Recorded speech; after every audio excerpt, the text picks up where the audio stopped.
we are going to view a video in just a few minutes. What I'd like you guys to do is in your packet, go ahead and turn to the very last page. And on that very last page, you have your viewing note catcher, is what it's called.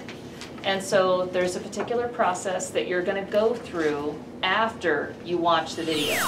So Connect, Extend, Challenge is a critical thinking routine, and the whole purpose of it is to connect with what you already know. So you're going to take the information from the video and you're going to say, oh, that reminds me of this, or this reminds me of that, or whatever.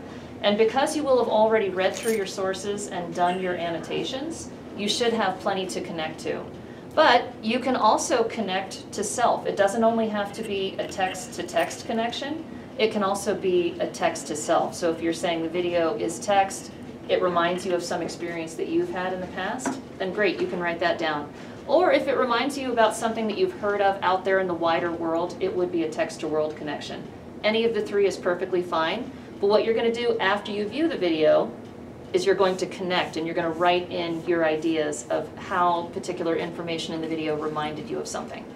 The next step is going to be extend. And for extend, it's all about what new ideas did you get from the video that extended or pushed your thinking in new directions. So basically this section here is for anything that's new to you, where you're like, oh, that's kind of cool. Oh, I didn't know that before. Interesting facts. And that's what you'll kind of jot down in here. And then the last section, challenge, is for what is still challenging or confusing for you to get your mind around. What questions or wonderings do you have? So in the challenge section, what you're likely going to have are a series of questions that things you're still wondering about or whatever. Does that make sense? Okay, so just kind of keep it in the back of your mind. Connect, extend, challenge is what you're going to do after you watch the video. Okay guys, so now what we're going to do is we're going to take a few minutes, maybe about 5 minutes, to fill in our thinking for connect, extend, and challenge. And just to remind you, you're using the information in the video and you're making connections between the information you saw and heard in the video to things that you've read, to things that you've seen, or to things that you've experienced yourself. And you can either write it out or you can do little bullet points. Either way is fine. This is just a way for you to kind of get your thinking flowing. For extend, remember this is information that was new to you from the video that you had not heard before. And then also for challenge are, well, that's boxes for questions that you're still left with, things that you're left wondering about now that we're done watching the video. And you want to keep in mind, in the back of your head, you want to be thinking, okay, our prompt, our question is one person can make a difference. What are the key traits that influential people share that help them to make an impact on the world? So we're thinking about Nelson Mandela in our case, because that's the video that we watched. So go ahead and take a few minutes and go ahead and jot down your thoughts.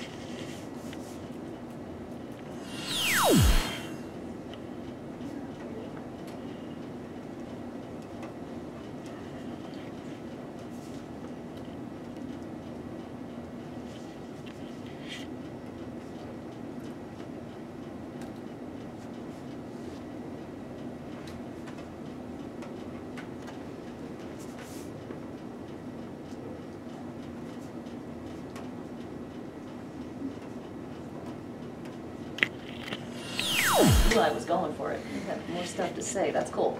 Okay, so what you guys are going to do now is you're going to take a look back over your paper for just a moment, and I'd like you to think about what is one thing that you wrote down in Connect that you might like to share with your peers, and then maybe what is one thing that you wrote down in Extend that you think is worth sharing out. And then also, if you have a question that you would like to share with your peers, go ahead and select one of those two. Just kind of think about it. Go through your paper and think, I think I kind of like this one where I was talking about he was up against serious obstacles and people hated him, just like people hated Malala. That was one of my connects. And then for Extend, I wrote down, I learned that he insisted on being called Mandela or Mr. Mandela even in prison. That was something I did not know before. And then for Challenge, I got a bunch of questions, but one of them that I keep going back to is, who were his supporters early on? Did he have anybody who was supporting him, or did he believe in this all on his own? So go ahead and select your 3 things, one from each box. Maybe put a little mark next to it if you want to. I'm going to put a little star next to mine.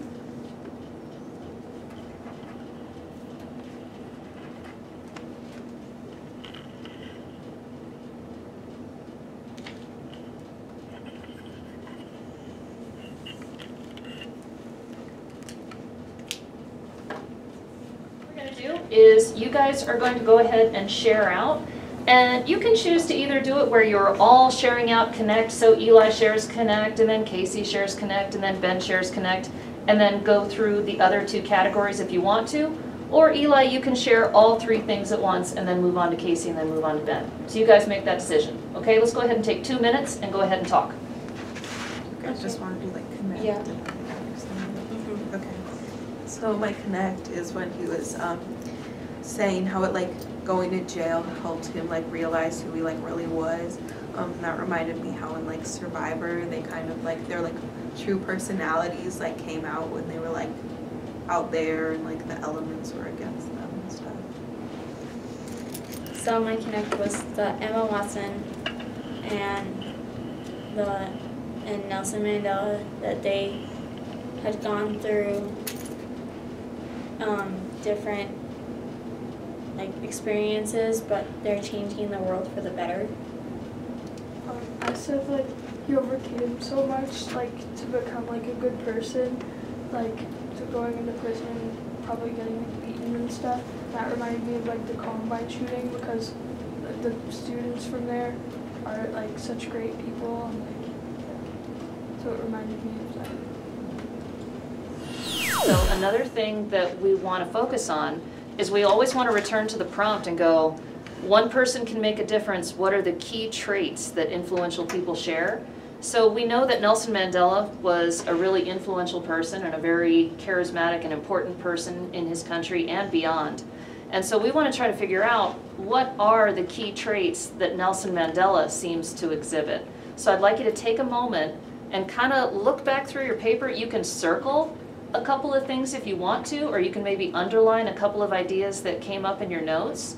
You might also want to jot down something that you heard one of your peers say. You can always steal from somebody else too, and that's totally fine.